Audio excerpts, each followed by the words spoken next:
When an empire collapses and is lost to the sands of time, it leaves a void in our hearts, and leaves a desert where a lushly oasis once was.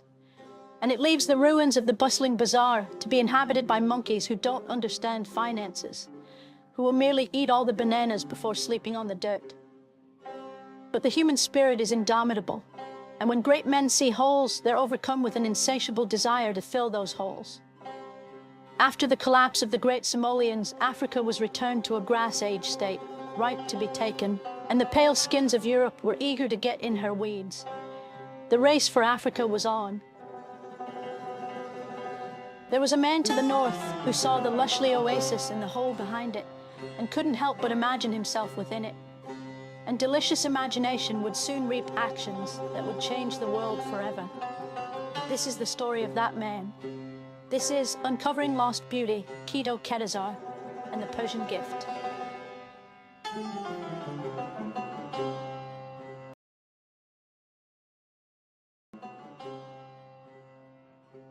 KeatoKenzzar was born on a small house on the mountain of the Caucasus. He was born to nothing, son of Dugmani Foxatolia, a humble saffron farmer. The young Keato was very ambitious and curious, frequently chasing wild oakens through the hills and valleys, and would often play his father Dugmani in Balatro. And every time he would win, Dugmani would reward Keato with one of his ancient coins. One night, Keato was sitting under the stars, and the setting sun longing for a future, longing for his own way. He reached out his pocket and pulled out one of his special coins, and looked at it. He read a strange word he had never heard of, Somalia. His heart grew 3 sizes. He knew it was a sign from God. He had to go. He had to find this place, this land of sweet milk. That night he went to sleep, and he dreamed a Keato's dream. He dreamed of milk and honey, and Somalian woman, and as he looked over the hills, he saw 1,000,000 olive trees in the valleys burst into flames. It was so hot, the cheese blocks melted into milk, and the olives began to leak, and before he knew it, the valley was flooded with thick golden oil. He basked in the oil, taking it in, and when he looked up, he saw a bright light, and a beautiful angel descended from the sky. And she spoke to him. "My name is Olida. This land is yours, Keato. The land is yours, and you may have all of my milk, honey, and oil. It is all yours. The oil is yours to take and rub on whoever you please. It is yours. Find the holes and the oil will flow." Keatos tried to speak, but he couldn't. He just cried, his tears floating atop the oil, and with a crack of thunder he awoke, covered in oil. And he said, "I'm free." He ran outside and down the path and found the ground and made a hole. And he dug and he dug and he dug for days, until he struck his fist in and found the dirt was grippy and malleable. And when he pulled out his hand, it was covered in thick golden oil. The oil was a blessing. It was abundant. And no matter how many holes you dug into, the oil continued to flow. This oil powered lanterns and was the grease of civilization. It was shiny and slippery, and it pleased the Keato.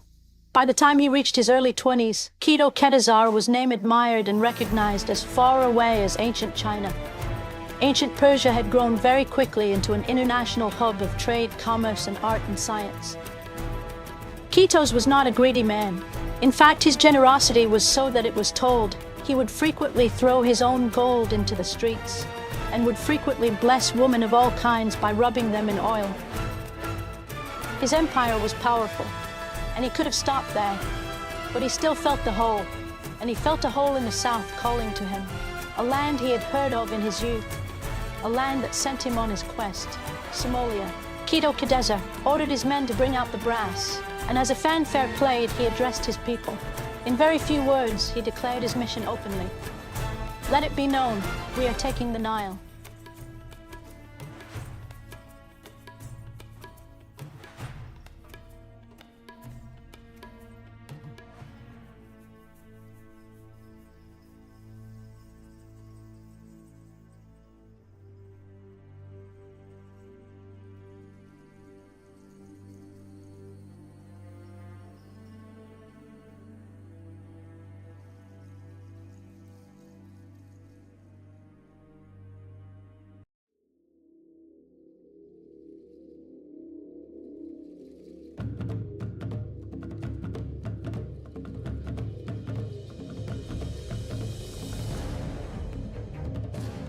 KeatoKenzzar rallied 600 oil-powered vessels filled with mercenaries to cross the Mediterranean and down the mouth of the lushly oasis to take the Nile. Once he could get his fingers in the oasis, the hole would open up and Africa would be his. There was only one problem stood in his way. The people who were already there, the Afro kings, lived tribally off the banks of the river, not developing. But their lack of intelligence or skill did not make them any less formidable, for they were aggressive and scary and in great numbers. And the Afro kings had an ace in their hole. By this point in history, the Afro kings were ruled over by a powerful warlord, known for his cruelty and bipolar tendencies. His name was Joe Taylor the Condor. He stood 17 feet tall, and his voice was so loud you could hear it in Rome when he started to jork it. There was no moon in the sky when the Persian ships descended upon the Nile. Brutal hand-to-hand combat in the ruins ensued. The Nile began to turn red. For many of the Persian soldiers, it was cathartic justice, as they had heard stories of the Afro-barbarity in the streets of Somalia when the great city was lost to the sands of time. Joe Taylor Condor began to geek and started breeding his own men before mysteriously disappearing. It took days, but after several days the Persians were victorious due to the special powers of Keatos oil, which was so shiny that the Afro kings were blinded and saw the soldiers as men of pure light, and was so slippery any blow from a sword, spear or club would simply slide off. After several days the fighting was over, and every Afro king in the Nile was either dead, bred or both.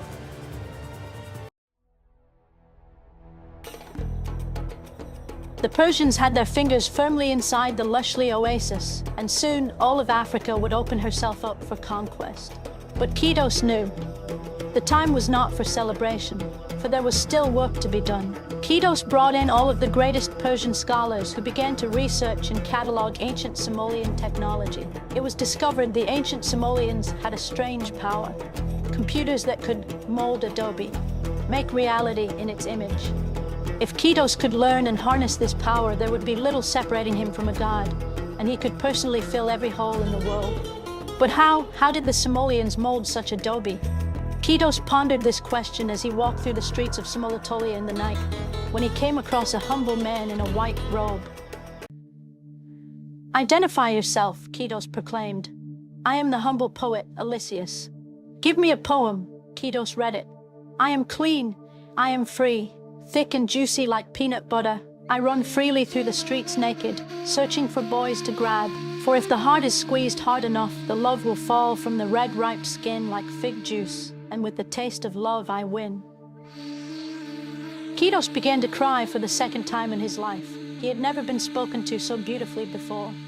Keatos knew he was a soul of his own. He had to save him. "Go back to your people. Tell them all Greeks are welcome. You may breed as many Afro kings as you want." Elysius smiled and crawled away. Keatos went to his inn, where he had another dream. He awoke in his dark chamber. A white figure with black eyes was standing at the edge of the bed. "I heard you had a hole you wished to have filled. The Somalians had an adobe computer. It is fragmented now, but I can repair it with some of your oil. All I'd ask is that I can use the computer as well for some of my own holes I need to fill." Before Keatos could answer, he said, "Just get the fragments and I'll visit you again." And he fades into smoke, and Keatos returned to his slumber. The excavations for the adobe computer fragments granted limited success. However, due to growing tensions between the Greeks and the Vikings, Keatos had left establishing a sister empire in the Nile called Kopanya. He returned to his home in Persia to assist the Greeks in their war with the Vikings of the north. Kopanya began inhabited by a new race of men, part white, part black, from the descendants of the Afro War. They were on the front lines in the conquest of Africa, which had shown some but limited success.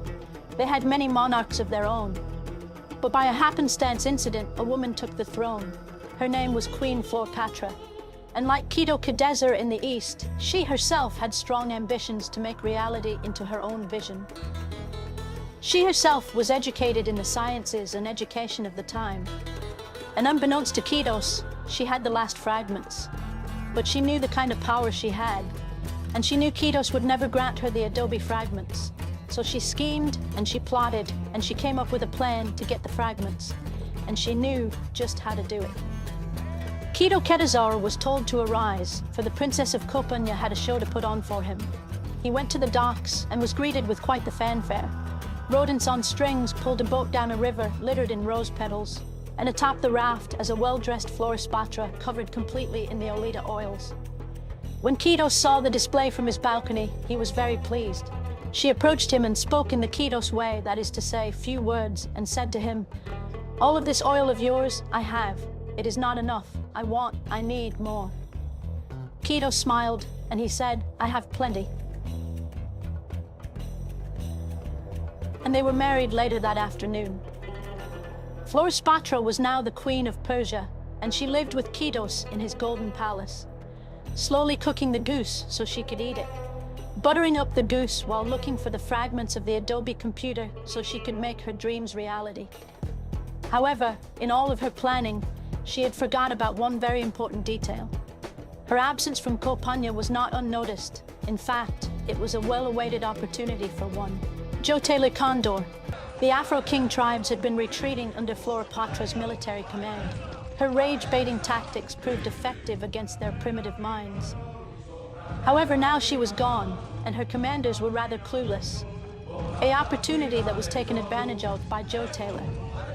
At night, he and his tribes launched an attack in which they used actual military strategy. Only this time they had learned how to counter the Olita oil with a recent invention discovered by Jotele, fire. In a swift attack, the state of Kopanya was in flames, and the retreating ships were sunk, and the trapped Kopayans were slaughtered brutally.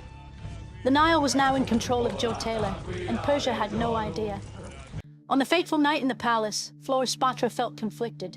She had come to love Keatos dearly. His kind and humble nature was a softness she yearned for in herself. But she knew everything she ever wanted lied behind the action of the one thing she didn't want to do. Outside on his balcony, Keatos was pondering his life and everything that led up to it. When he felt in his heart with the princess he had filled the last hole he needed to, he was content and satisfied. He looked into the town square at the gorilla statue that had been rolled in earlier that day, a gift from the Afro-Kings for peace, a sign of good things to come, a sign Africa would soon be his, and this world would see an end to war. Florispatra uncorked the poison and began to pour it into the wine. When she heard shouting and chaos outside, she ran to her balcony with her husband, and she saw the chaos. Fires were erupting across the city, and Afro-Kings began to pour out of this giant wooden gorilla in the town square. And as she looked into the dark void, she saw as a horde of Afro-Kings began to climb the walls like the fucking zombies in World War Z. They were frozen, totally unprepared. They then saw as the warlord Jotele, the condor, emerged from the gorilla and shouted, "Yo, I'm gonna rape everyone in this building." She grabbed Keatos. "We have to assemble the Adobe computer. It's the only way to save our kingdom. But we are missing the fragments." "No, we aren't. I have them. I didn't tell you. I wanted to take the computer for myself. I'm sorry, I was wrong, and I don't know how you'd ever forgive me. But my love for you is real. And I would give everything I have, all of my copies, to spend the rest of my time with you." Keatos grabbed her hands and said, "To the vault. We must build the computer." And they ran to the vault, and they opened the door, and their hearts sunk as they were greeted to an empty room. All of the fragments were gone. They could not understand what happened, but they were interrupted when they heard the gold doors of the palace blast open and the whooping yos of the incoming African horde. They ran down the halls until they made their way to the roof. Keatos looked into the distance to see the Acropolis of Greece burning in the distance. It was a coordinated attack. He wondered what had happened to Elyssus. They stood on the rooftop looking down. Florispatra clung to Keatos. As they turned around, they saw Jotele climb onto the rooftop, ready to breed. They were faced with no option. In that moment, Keatos felt something in his pocket. He reached in and he pulled out a coin. He looked down at the pale white beauty, and life flashed before his eyes. In that moment, he knew what had to be done. He looked Florispatra in the eyes and said, "We will forever be united in the sands of time." and together they leaped from the rooftop of their palace willingly into the flames of their empire, united forever in the sands of time. This has been Jalika's plume for uncovering lost beauty. As much as I would love to talk more about the oil, the thought of Janice and Caden killing themselves has made me so sad. I have no choice but to begin to harm myself while listening to Typo Negative. Goodbye.